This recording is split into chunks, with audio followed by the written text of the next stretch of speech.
loss is a very common problem in a vast number of people of all age groups, whether it is teenagers or middle-aged or senior citizens.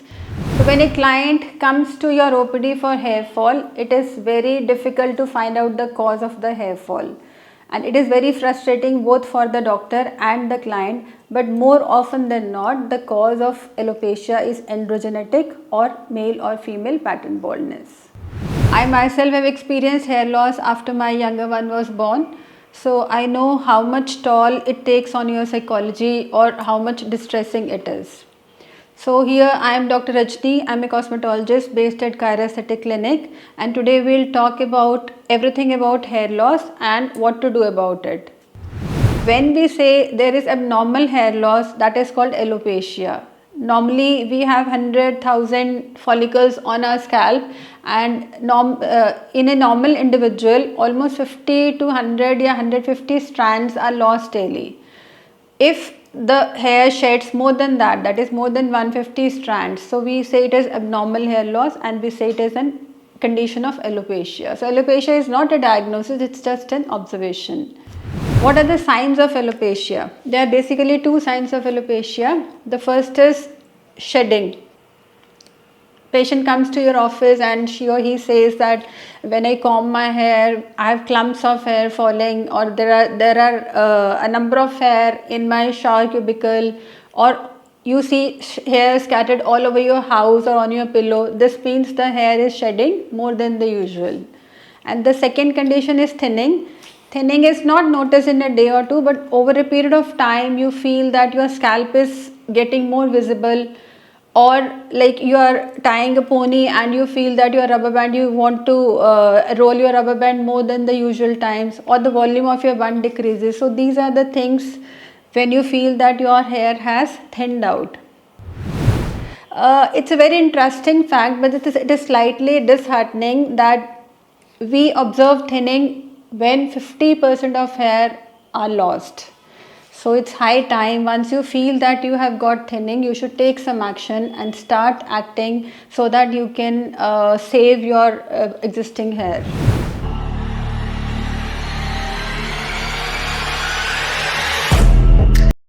The most common type of alopecia seen is the androgenetic alopecia, or we can divide it into male pattern baldness or female pattern baldness. The presentation of hair loss is different in both conditions. In male pattern baldness, it starts from recession of the hairline, and then there is loss of hair from the vertex or the crown area. Whereas in female pattern baldness, there is loss of hair in the midline. So you can see the scalp in the midline. This is also known as Christmas tree pattern. In male pattern baldness, it's mainly the active form of testosterone, that is dihydrotestosterone, which is the culprit, and the hair's receptors, they become more sensitive towards it. So whenever we are taking a history from a client, we should ask about the parents, about any sibling having hair thinning or hair fall, because this can be inherited from either of the parents, either the mother's side or the father's side. It's not only the baldness according to which we can say that it is androgenic alopecia, there may be thinning prevalent also in either of the sides, in the parents or the siblings. So another common type of hair fall is telogen effluvium or stress induced hair fall. Whenever you are exposed to some stressor, it may be a physical stressor, for example some illness, some recent surgery, any prolonged illness or autoimmune disease, or it may be a childbirth, or if you have some kind of emotional stress, for example death of a close one or a breakup or anything, so that affects your hair follicles. You may have hair loss. This is known as telogen effluvium. Why the name? Because hair has a cycle. So there are 3 stages in a hair cycle. The one is the growing phase or the anagen phase, the second is the resting phase or telogen phase, and the third is the shedding phase or catagen phase. So once you are under some stress, it takes almost 2 to 6 months to see hair shedding or hair fall. So when you have a client with this kind of a hair fall, you should evaluate, you should take a history and you should go back to a period of 6 months to see if there was any stress factor, any illness, any emotional stress. Only then you can come to a diagnosis. Whenever the hair follicles are exposed to stress, the body releases some stress hormones like cortisol, corticosteroid. These hormones, they act on the hair follicle, on the shaft, on the follicle, and they transfer the hair from the anagen phase to the telogen phase. Telogen phase is the resting phase.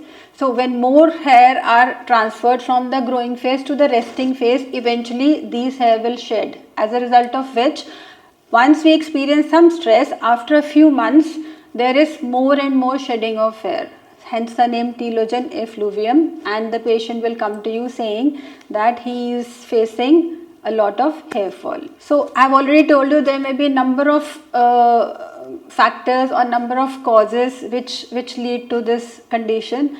We should know that this condition is reversible because it is because of the stressor, and if we relieve the stressor, gradually the condition reverses and we are able to grow the hair follicles back.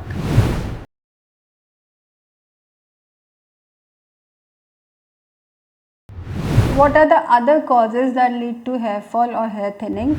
Any medical condition, like there may be some autoimmune disease or thyroid dysfunction, or there may be some nutritional deficiencies like iron deficiency, zinc deficiency, B12 or vitamin D3 deficiency. Any other infections like scalp infection, dandruff may contribute to hair loss, or there may be some other skin diseases like psoriasis that can also lead to significant hair fall. Another cause is taking some medications or drugs like anticoagulants or antidepressants. This can also increase the shedding phase of the hair. Then taking chemotherapy or radiation therapy for any kind of carcinomas. This is a very important cause of hair fall. Some females, they go in for excessive hair styling or use hot tools for the hair styling, or the excessive bleaching or dyeing of hair, and they pull their hair and they do tight ponytails. This is also a very important cause of hair fall, especially in Sikh people. Because of tying of turban, they start losing hair from the temples. This is known as traction alopecia. Another important cause is environmental, maybe due to the quality of water. Some people who come back from Australia, we have many clients who come from Australia and they say the water quality is not good and they feel that they have excessive hair fall because of the water quality in Australia. So now, how to evaluate a patient who comes for hair loss? First thing is we should take a history. We should take a medical history, whether he is suffering from any condition, any illness, any autoimmune disease. We should get a thyroid history, and then we should get some tests done that will include the thyroid profile, any hormonal assay if there is any symptoms of PCOD or any perimenopausal condition. Then serum ferritin levels, because iron deficiency also leads to hair fall. Then vitamin D3 and B12, all these tests are mandatory for any patient of hair fall. The next is we should examine the scalp for any infection or any skin disease, and then we should examine trichoscopy for the shaft of the hair and for the hair follicle. So this is a basic thing, but let me tell you, most of the clients who come to our OPD for hair fall, there is no condition, no cause for hair fall. More often it's the androgenetic alopecia, or in some patients they may be facing some stress because of which they have hair fall. So the most common cause is genetic. What to do now? What are the treatments available for hair fall?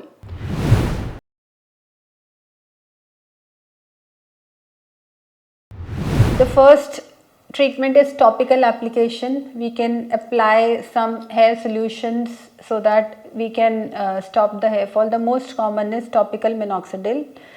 Minoxidil was given as a tablet to treat hypertension or increased PP, but then everybody noticed that it is leading to growth in hair, as a result of which formulations came in the market which had topical minoxidil to help the control the hair loss.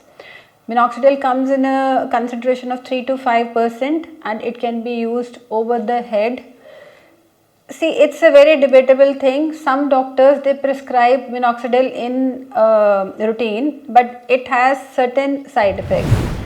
So what is the role of minoxidil? Minoxidil is said to increase the blood supply or the vascular supply to the hair follicle, as a result of which there is increased nourishment to the hair follicle and enhancement of the anagen phase or the growing phase of the hair follicle. But it has some side effects also. Minoxidil, whenever we use minoxidil, we should wash your hands after applying, because if we apply minoxidil to the face or some other body area, the hair will start growing over there. Secondly, minoxidil has some itching and some scalp dryness as a side effect. That's very minor. And thirdly, minoxidil, it is known to improve the nourishment to the hair follicles, and taken for a long period, it actually promotes hair growth. But once you stop minoxidil, all the nourishment and all the vascular supply to the hair fall stops and the hair goes back to the original situation. So you will feel a lot of hair shedding once you stop minoxidil. But if you keep continuing it for ever and ever, it's a good option. There is another topical solution, that is finasteride. Finasteride acts on 5-alpha reductase, that is an enzyme which converts testosterone to dihydrotestosterone, which is an active form. So finasteride, because it may lead to some sexual disorders, like it may lead to loss of libido or erectile dysfunction, so it's not very popular. But the topical form of finasteride can be used. We have many combinations of minoxidil and finasteride in the market, which can be used regularly to improve the hair loss. Another topical thing is, you can use any ketoconazole shampoo. It directly doesn't have any effect on the hair loss, but what we feel is that it is an anti-inflammatory and it is antifungal, so it clears the scalp of all the inflammation. So it may help to improve, or it may act as an adjunct in the hair loss therapy. So you can use any ketoconazole shampoo along with your topical solutions. So many doctors, they advise some supplements for the hair loss treatments.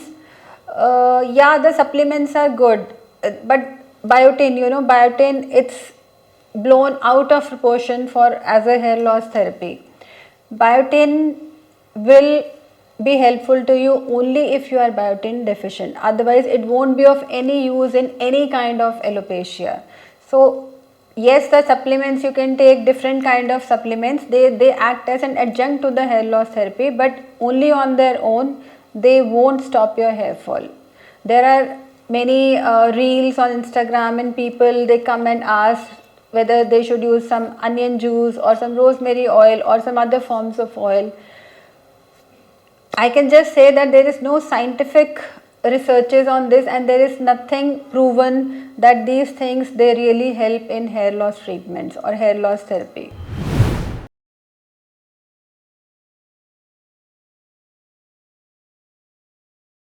So the best in-office treatments for hair loss are PRP or GFC along with mesotherapy. PRP is platelet-rich plasma. We take your own blood, centrifuge it in a machine and prepare a yellow colored liquid which has a concentration of platelets. Platelets are said to release growth factors once they are injected into the scalp. So PRP, it can be either injected into the scalp, or it can be used along with microneedling or a derma roller or a derma pen, so that the penetration of PRP is better. What does PRP do? PRP is said to increase the vascular supply to the hair follicles. It stimulates the dormant follicles. Then it increases the thickness of the existing hair follicles, as a result of which, in a few weeks or months, you can appreciate that your hair fall has reduced, your hair density has increased, and the visibility of the scalp is also less. So you can see that your hair is getting better and better day by day.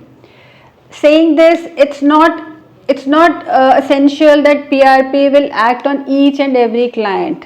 It's just a treatment. It's prepared from your own blood, and we have to give a session approximately 3 to 4 sessions 1 month apart, and then we have to wait for the results, because the results they keep coming till 3 to 6 months, and after 6 months we can reassess, and then we can see whether the PRP has a positive effect or not.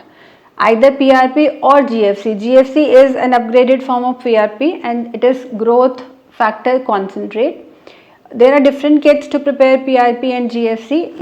In GFC, we take a sample, centrifuge it, and keep it for almost 25-30 minutes, so that the platelets they release the growth factors. So what we are injecting into the scalp, they are the growth factors and not the platelets. Both these treatments are very popular and they are widely used in all forms of hair loss or alopecia. But the important thing is that once you have gone bald or you have lost all your hair, PRP or GFC, no matter, they are of no use. Then the only treatment of choice is hair transplant.